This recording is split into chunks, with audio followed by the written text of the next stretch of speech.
वंदितु सौवसिद्धे ध्रुवमचलमनोवमं गदिं पत्ते वोच्छामि समयपाहुड मिनमो सुदकेवली भणिदम् नमः समयसाराय स्वानुभूत्या चकासते चिस्वभावाय भावाय सर्वभावांतरच्छिदे। अंतिम शासन नायक 1008 भगवान महावीर स्वामी की जय। द्वादशांग श्रुतदेवी की जय। स्वाध्याय कक्ष संपेपर्यंत आपणा सर्वांना चतुर्विध आहाराचा त्याग असणार आहे। समयसार ग्रंथ आपण बघतो आहे आणि आमचं प्रकरण सुरू आहे स्याद्वाद अधिकाराचं। स्याद्वाद अधिकारामध्ये आचार्यांनी 14 भंगांच्या माध्यमातून आत्म्याचं यथार्थ स्वरूप दाखविलं। धर्म परस्पर विरोधी वाटणारे पण वस्तूमध्ये कसे अविरोध रूपाने युगपत विद्यमान असतात याचं स्पष्टीकरण आचार्यांनी केलेलं आहे।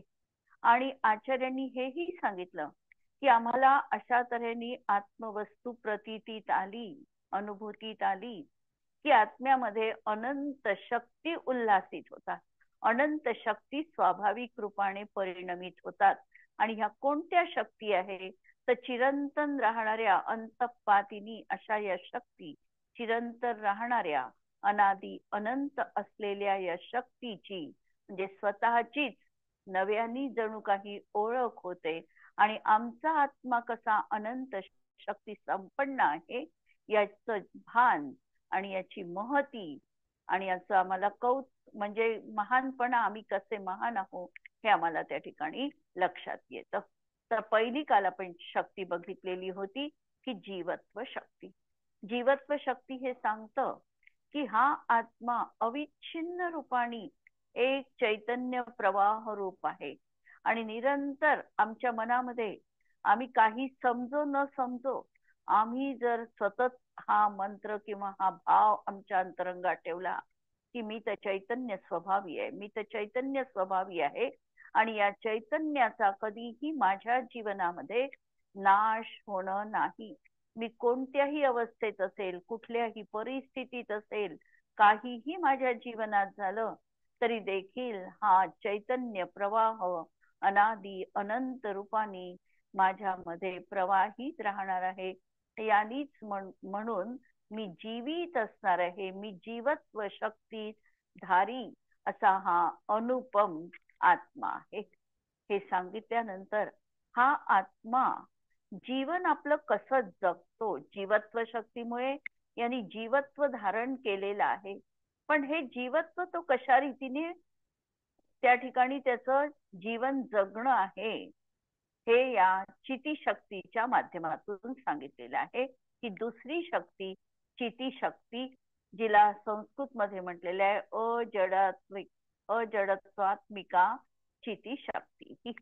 आणि हायलाइट्स मध्ये या ठिकाणी ही शक्ती आम्हाला पाहायची आहे की आत्म्याचं जीवन चैतन्यमय आहे, जडामध्ये आत्म्याचं जीवन नाही। जडद्रव्य 5 द्रव्य जडरूप आहे आणि या कोणत्याही द्रव्यामध्ये जीवत्वपणा नाही, जाणणपणा नाही, जीव धारण करणेपणा नाही। म्हणून हे आत्म्याचं जीवन नाही। शरीर जे आमच्याशी एक क्षेत्रावगाह रूपाने संबद्ध दिसतं हेही माझ्यापासून पृथक आहे, हे जड स्वभावी आहे। मी अजड स्वभावी आहे। म्हणून अजडत्व म्हणजे जड नाही, म्हणजेच पुद्गलमय नाही असा हा आत्मा हा चितीशक्तीने संपन्न आहे। आणि दुसरं सांगितलं की विकारांमध्ये देखील आत्मजीवन नाही। जे रागद्वेषादी विकार आहे याला देखील समयसार मध्ये पौद्गलिक म्हटलेले आहे। ती पुद्गलात होते म्हणून त्याला पौद्गलिक नाही म्हटलं आचार्यांनी, होणार तर आहे जीवातच। पण जीवात होत असताना देखील त्यांनी 3 गोष्टीतून ह्या जडरूप आहे, रागद्वेषादी विकार जडरूप आहे हे सांगितलं। पहिलं तर त्यांनी सांगितलं की एखादा आत्मानुभवी आत्मतत्वाचं अनुभवन करतो आहे, त्याला आत्मा हा ज्ञान स्वरूप आहे हे प्रतीतीत येतं, पण मी राग रूप आहे ही प्रतीती त्याला येत नाही. आणि म्हणून राग जीवाचा नाही, तो पौद्गलिक आहे. पहिलं कारण दिलं. दुसरं कारण दिलं की या रागाची व्याप्ती जीवाशी घटित होत नाही. याची व्याप्ती घटित होते ती पुद्गलाशी घटित होते. कारण जिथे जिथे जीव आहे तिथे तिथे राग आहे असं नाही. राग असेलही किंवा असणारही नाही. उलट ज्या ठिकाणी कर्माचा उदय आहे त्या ठिकाणी अशा विकारी परिणाम आहेच. म्हणून याची व्याप्ती जी घटित होते ती पुद्गल कर्माशी घटित होते आणि म्हणून रागाला पुद्गलाचा म्हटलेलं आहे. आणि तिसरी गोष्ट सांगितली की स्वभाव जर आत्म्याचा बघितला तर स्वभाव रागरूप नाही. म्हणून या तीन गोष्टींनी रागाला किंवा विकाराला आत्म्याचं जीवन म्हटलेलं नाही. आत्मजीवन त्याला मांडलेलं नाही. जीवन तर चैतन्य स्वरूप आहे आणि असं चैतन्यमयपणा अलौकिक, आत्मिक आणि अतींद्रिय आनंदमय हे जीवन आहे. म्हणून रे आत्मन, मी चैतन्य स्वरूपच आहे ही प्रगाढ श्रद्धा मनामध्ये ठेव. अजडत्व रूप, चैतन्य रूप हे या शक्तीचं काम आहे. स्वपरप्रकाशक अशी ही अद्वितीय शक्ती, चिती शक्ती, चेतन रूप शक्ती प्रतिभास होणं ही आहे चेतना. चेतनेचं कार्य आहे प्रतिभास करणं. आणि हा प्रतिभास स्व आणि पर दोनोंनाही करतात. म्हणजे स्वलाही हा जाणतो आणि परालाही हा जाणतो. असा स्वपर प्रकाशक ही अशी अद्वितीय शक्ती आहे. अद्वितीय याचा अर्थ दुसऱ्या कुणातही जी नाही त्याला म्हणायचं अद्वितीय. अद्वितीय पारिणामिक भावरूप आहे. पहिल्या शक्तीत आत्म्याचं खरं जीवन कोणतं हे सांगितलं होतं.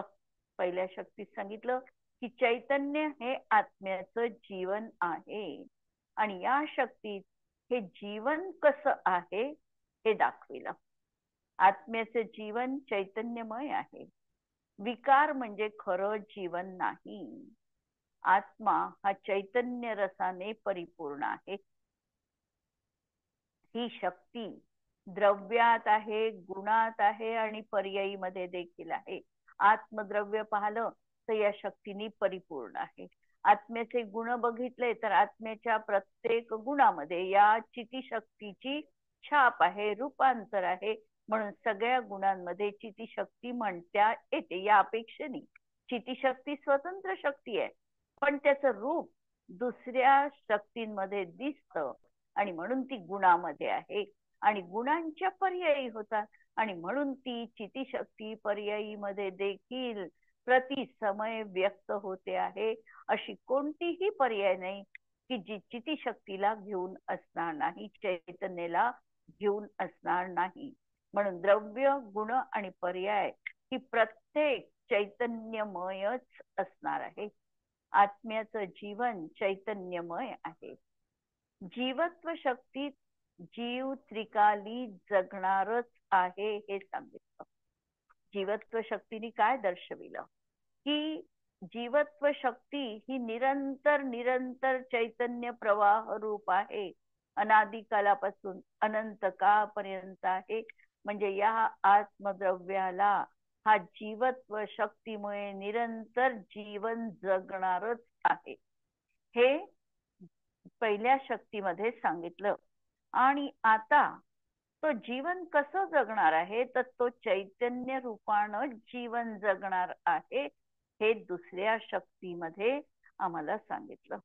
या शक्तीने आपले चैतन्य आपल्यातच आहे, कुणीही ते हिरावून घेऊ शकत नाही.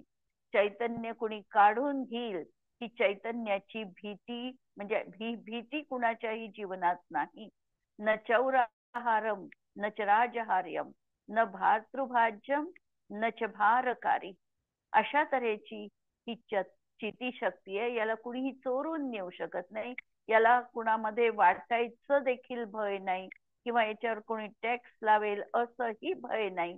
कोणत्याही तऱ्हेचं या चितीशक्ती ही निर्भय होऊन जीवनामध्ये स्वतःसिद्ध रीतीने विद्यमान असणारच आहे. हे एक वस्तुपाठ आम्हाला या चितीशक्तीने दिला. पदार्थाविषयी इष्ट अनिष्ट कल्पना करून रागद्वेषाच्या द्वंद्वात अडकणं हा वास्तविक आत्म्याचा स्वभाव नाही. अनेक वेळा आम्ही बघतो की आम्ही पदार्थ जाणतो आणि लगेच आमच्या मनाची प्रतिक्रिया सुरू होते. आणि प्रतिक्रिया ही चांगलं आहे आणि वाईट आहे. आम्हाला काही काही गोष्टींचं प्रयोजन सुद्धा नसतं त्याला चांगलं वाईट म्हणण्याचा, पण आम्ही आमचा रिमार्क देऊन मोकळं होतो. म्हणजे आमची इष्टानिष्ट बुद्धी ही निरंतर अशी जागरूक आहे. कधीतरी असा अनुभव घेऊन पहा किंवा हा प्रयत्न करा की आम्हाला कोणत्याच गोष्टींवर प्रतिक्रिया द्यायची नाही. प्रज्ञसागर महाराज होते महाप्रज्ञ, आणि त्यांनी वयाच्या 8व्या वर्षीपासनं एक निश्चित केलं की कोणत्याही गोष्टीवर प्रतिक्रिया ताबडतोब तरी द्यायची नाही. आम्ही इतकं ताबडतोब आमच्या जीवनात रिॲक्ट होतो. आम्हाला गोष्ट पटली नाही की आम्ही ताबडतोब त्या ठिकाणी नकारार्थी भूमिका घेतो. आम्हाला काही अनुकूल वाटलं की लगेचच आम्हाला हर्ष भावना होते. वास्तविकतः वार्तामध्ये पदार्थामध्ये इष्ट अनिष्टपणा नाही. आम्ही ज्ञानाने जाणतो, ज्ञानाच्या कक्षेपर्यंत आम्ही सीमित राहू शकत नाही आणि आमच्या मनामध्ये लगेचच द्वंद्व सुरू होतं, इष्ट अनिष्ट बुद्धी सुरू होते. आम्ही रस्त्याने साधं जात असेल आणि दुकानाच्या पाट्या पाहिल्या किंवा साड्यांचं दुकान आम्हाला दिसलं, घ्यायच्या नाही, आमची मर्यादा आहे, परिमाण म्हणजे व्रत देखील आमचं सुरू आहे, परिग्रह परिमाण, आणि तरीही न कळत आमच्या मनाचं ही साडी चांगली आहे, हे वाईट आहे, हे दुकान याचं आहे, हे काही आवश्यक नाही, अशा ज्या आमच्या मनाच्या प्रतिक्रिया मनातल्या मनात उठतात, इष्ट अनिष्ट बुद्धी आमची सुरू राहते. आणि सतत या बुद्धीमुळे आम्हाला न कळत अबुद्धीपूर्वक रागद्वेषादी परिणाम होतात आणि आम्ही कर्मबंधनामध्ये अडकतो. म्हणून पदार्थांच्या इष्ट अनिष्ट कल्पना, आणि आम्ही हा प्रयोग करू शकतो जीवनामध्ये आणि करायला हरकत नाही. खूप वेळेला हा जर आम्ही प्रयोग केला की ताबडतोब आम्ही प्रतिक्रिया द्यायची नाही. प्रत्येक गोष्टीला अनेक आयाम असतात आणि तो प्रत्येक आयाम गृहीत धरून त्याचीही काही बाजू असू शकेल ही शक्यता गृहीत धरून जर आम्ही कोणत्याही क्रियेवर आमची प्रतिक्रिया दिली नाही तर आम्ही बऱ्याच प्रमाणामध्ये मनस्तापापासून वाचू शकतो. म्हणून पदार्थाविषयी इष्ट अनिष्ट कल्पना करून रागद्वेषाच्या द्वंद्वात अडकणे हा वास्तविक आत्म्याचा स्वभाव नाही. आत्म्याचा स्वभाव सांगताना काय सांगितलेला आहे? स्वभाव की ज्ञाता द्रष्टा आत्मरा. मैं जग का करता क्या काम. मी जगाचं काहीही काम करू शकत नाही. मी माझ्याच मर्यादेत माझंच कार्य करतो आहे. आम्ही म्हणतो परोपकार केला, जग उद्धारायचा प्रयत्न केला, सेवा केली, हे सगळं मी माझ्यात करते आहे, परामध्ये मी काहीही करत नाही, हा निश्चय अंतरंगामध्ये ठेवून आम्हाला कार्य करायचं असणार आहे. म्हणजे आमचा अहंकार हा जीवनामध्ये सहज गळून जाणार आहे. म्हणून अशा तऱ्हेने हा वास्तविक आत्म्याचा स्वभाव नाही. वास्तविक ज्ञाता द्रष्टा रूप असणं हाच आत्म्याचा स्वभाव आहे. म्हणून जेव्हा आम्ही मंगलाचरण समयसारचं म्हणतो, नमः समय साराय स्वानुभूत्या चकासते, चित स्वभावाय भावाय.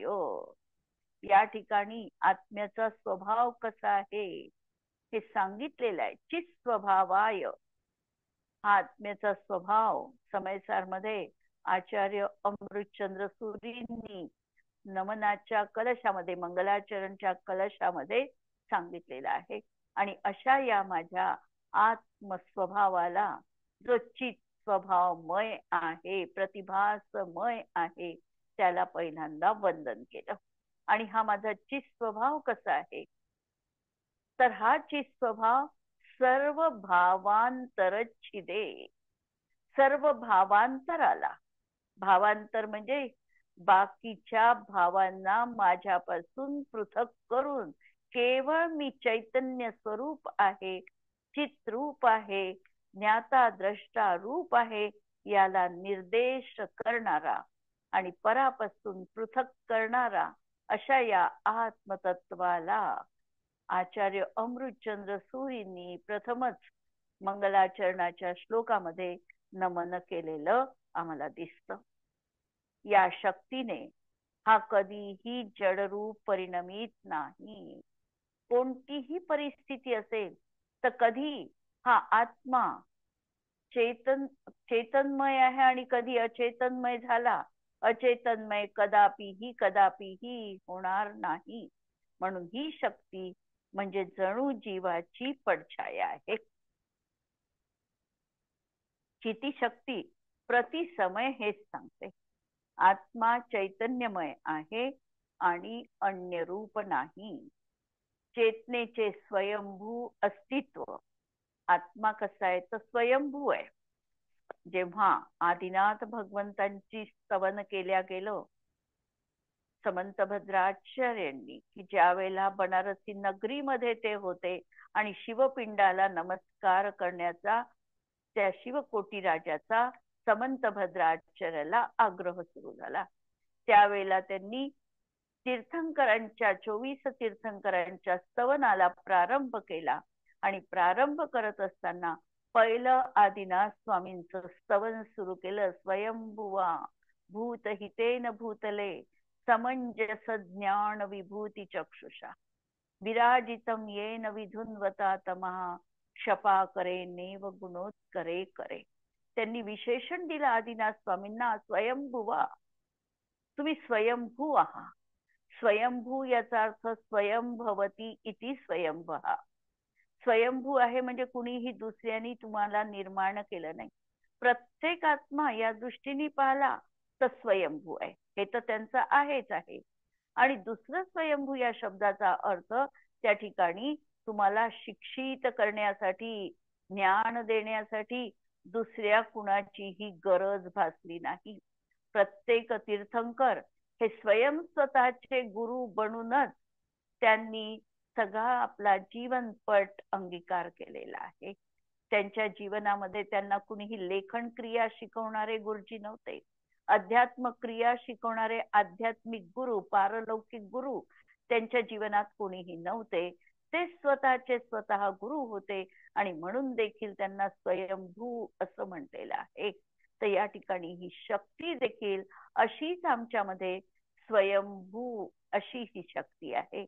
आणि हिचं अस्तित्व, तिचं स्वपरप्रकाशक दिव्य तेज, हे तेज आम्हाला जाणवायला हवं. या तेजाने आम्ही चमत्कृत व्हायला हवं. असं हे दिव्य तेज, तिचे परद्रव्यांपासून पृथक अस्तित्व हे सर्व सत्वतच सिद्ध आहे.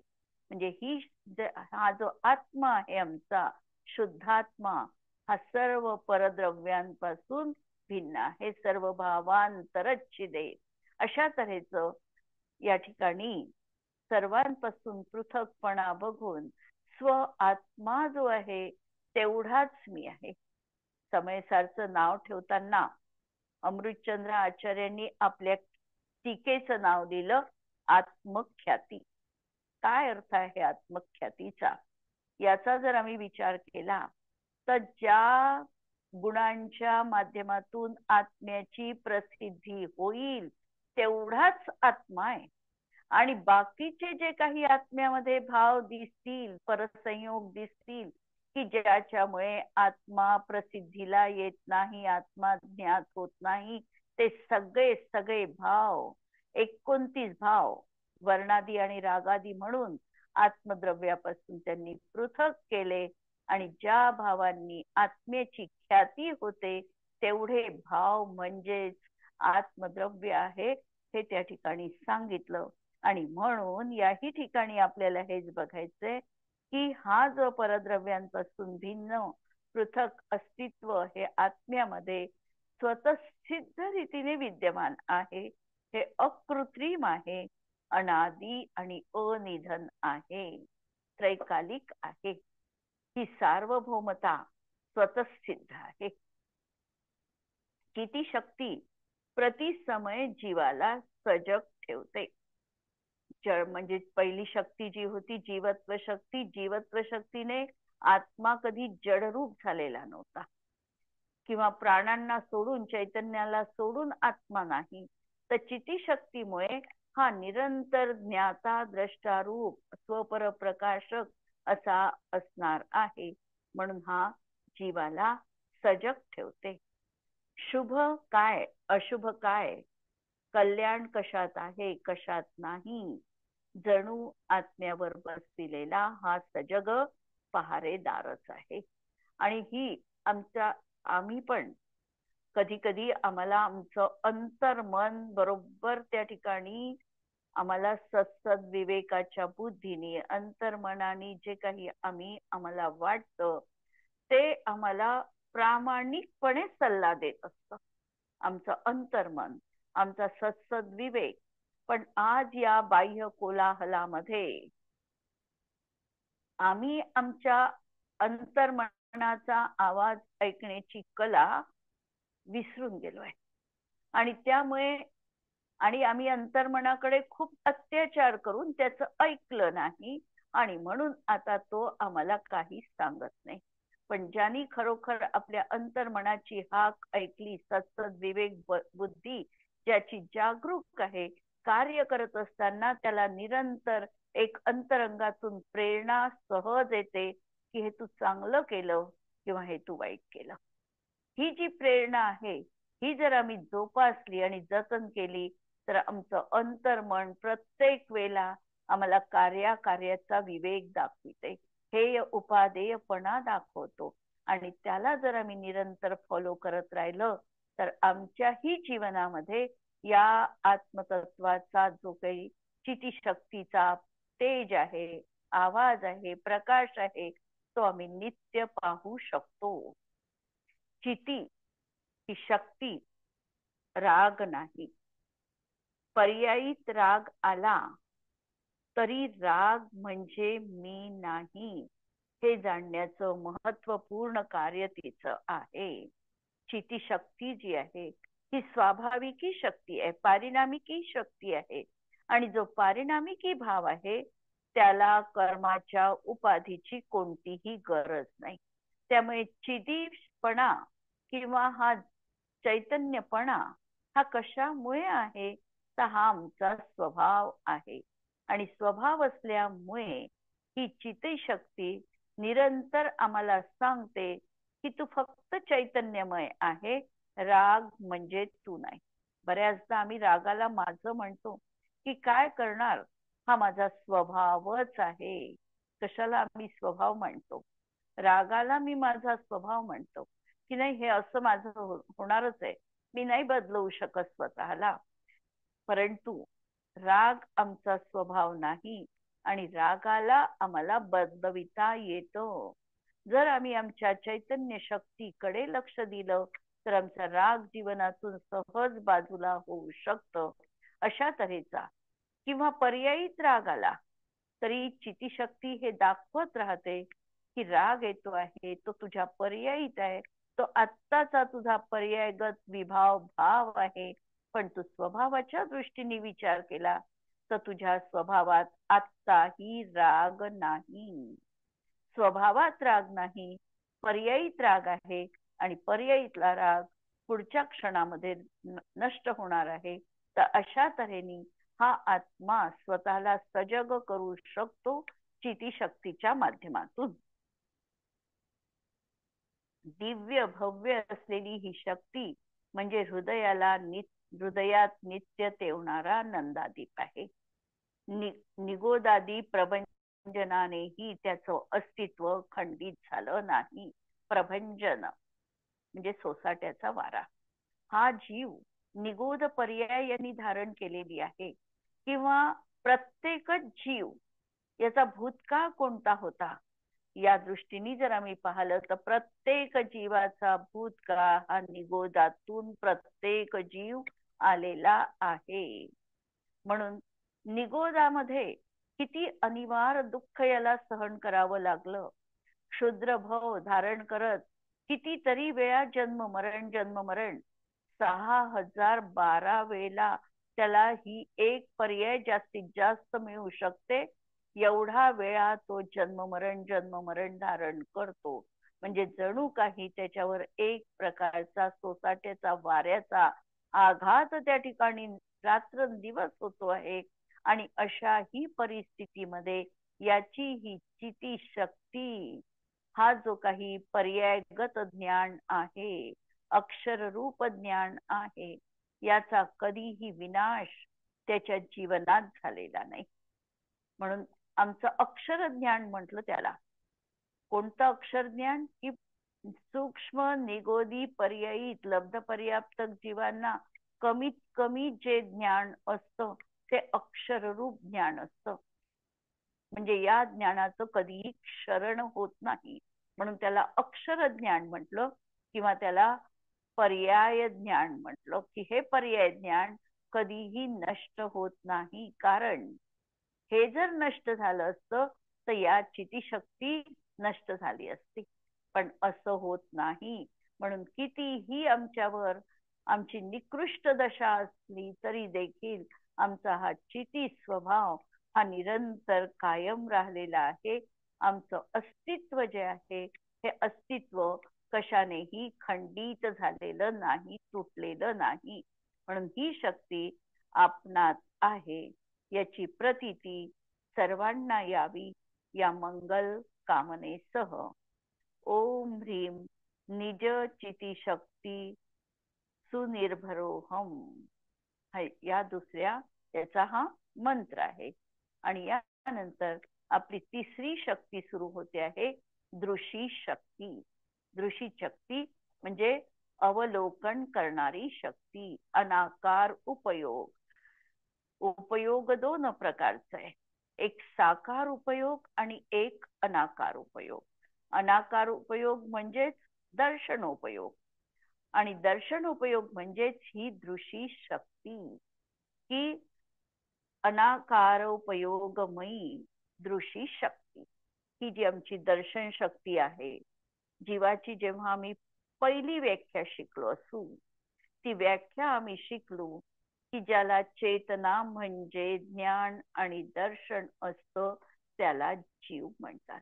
त्यावेळेला तर ते आम्ही लहान होतो, ती व्याख्या तर आम्ही रटलो, त्याचा खूप अर्थ आम्हाला कळला किंवा भावभासना झाली असं नाही, पण त्या व्याख्या पाठ होत्या.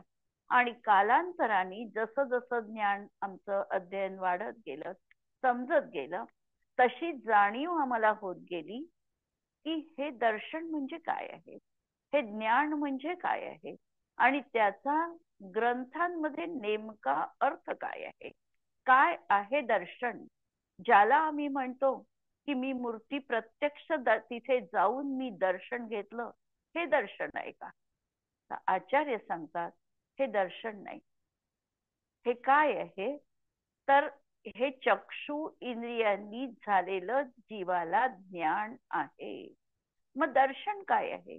दर्शन आम्हाला समजतं की समजतच नाही, अशा भवऱ्यामध्ये आम्ही अडकतो. आणि मग दर्शनाचं नेमकं स्वरूप काय, ही दृशी शक्ती कार्य कशा प्रकारचं करते, हा अनाकार हा जो शब्द आहे, म्हणजे काय दर्शनाला आकार नाही का, किंवा दर्शन आकार सहित जाणत नाही का? दोन प्रश्न. दर्शन स्वयं आकार रहित आहे का, किंवा दर्शनाला दर्शन आकार सहित जाणत नाही का? याच्यामध्ये कोणता पर्याय योग्य आहे, असे प्रश्न आम्हाला आगमाच्या माध्यमातून त्याचं समाधान शोधावं लागतं. जेव्हा आम्ही म्हणतो की दृशी शक्ती अनाकार उपयोगी आहे, तर दर्शन गुणाला आकार आहे, लक्षात घ्या. परंतु दर्शन गुणाला आकार केवढा? तर जेवढं जीवद्रव्याचा आकार आहे तेवढाच दर्शन गुणाचा पण आकार आहे. जीवाला आकार आहे की नाही आहे? जीव निराकार आहे का? जीव देखील स्वदेह प्रमाण हा त्याचा संसार अवस्थेतला आकार सांगितला. जो देह त्याला प्राप्त होईल तेवढा त्याचा आकार आहे. आता आमचा मनुष्य आकार आहे, तर या मनुष्य आकार आमचा आत्ताचा आमचा आत्म्याचा आकार आहे, देह प्रमाण. आणि तसा आकार म्हटलं तर निश्चयने त्याला सांगेल की आत्मा असंख्यात प्रदेशवान आहे. मग परत सिद्धांचा आकार किती? तर सिद्धांचा आकार सांगताना सांगितलं की त्यांनी जे अंतिम मनुष्य आकार सोडलेला आहे त्या आकारापेक्षा किंचित न्यून, कमी, ऊन असा त्यांचा आकार असणार आहे. म्हणून दर्शन गुणाला आकार आहे, देह प्रमाण, ज्ञान प्रमाण किंवा आत्मप्रमाण हा त्याचा आकार आहे. परंतु दर्शन गुण हे समोरची वस्तू प्रतिभासित करत असताना, अवलोकन करत असताना त्या पदार्थाचा आकाराला जाणत नाही. तो चौकोन आहे, त्रिकोण आहे, त्याचा रंग कोणता आहे, ती वस्तू कोणती आहे, हे तो काहीही पृथक पृथक न जाणता केवळ सत्तारूप आहे आहे रूप अवलोकन करतो. आणि याला म्हटलेलं आहे अनाकारपणा. म्हणून दर्शन गुण अनाकार उपयोगमयी अशी ही दृशी शक्ती. आणि या दृशी शक्तीचं वर्णन आपण उद्याला परवाला पाहूया. आज आपण इथे थांबू. जिनवाणी के ज्ञान ते सूझे लोकालोक, सो जिनवाणी मस्तक नमो सदा देत हूँ हो. नमो अरिहंताणम नमो सिद्धाणम नमो आयर्याणम नमो वज्रायाणम नमो लोये सव्वसाहुनम. सर्वांना जय जिनेंद्र. यावर कुणाला काही प्रश्न असेल